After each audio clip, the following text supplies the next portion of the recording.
Magandang araw mga suki! Ngayong araw nga mga suki ay meron nga tayong pa-order na worth 1,850 pesos.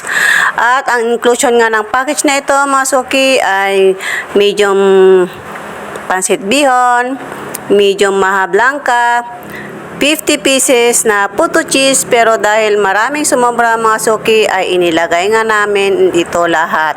At 50 pieces na pork shanghai, at syempre meron din tayong small bilao na spaghetti. At ito nga yung order ni Ma'am Belinda de la Cruz ng Kasilagan, Bawang, La Union mga suki. Ang usapan nga namin ni customer mga suki ay magmi-meet up po kami sa kanilang pwesto sa palengke, pero dahil nga nasira yung kanilang sasakyan ay nag-decide nga po siya na ipa-deliver na lang sa kanilang bahay. Dito nga ay dineliver namin sa Kasilagan, Bawang mga suki, at dahil ganito nga yung daan at laging umuulan kaya medyo madulas at medyo paakyat nga yung daanan natin mga suki, pero yakang-yaka yan mga suki dahil ito nga yung negosyo natin, kailangan nating i-deliver ang mga pagkain na safe at maayos. Minsan mga suki, maganda rin yung nagdi-deliver tayo kasi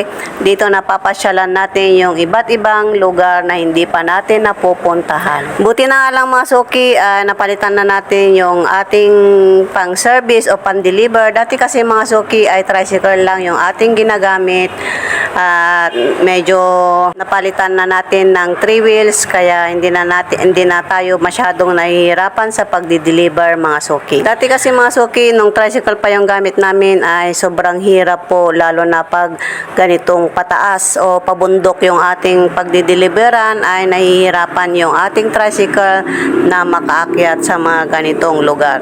So salamat na at napalitan nga natin yung ating pan-deliver at yung ating service. At ito na mga suki, at na-deliver na natin kay Ma'am Belinda yung kanyang order na pagkain. So yun lang mga suki, at salamat po sa inyong panonood and God bless!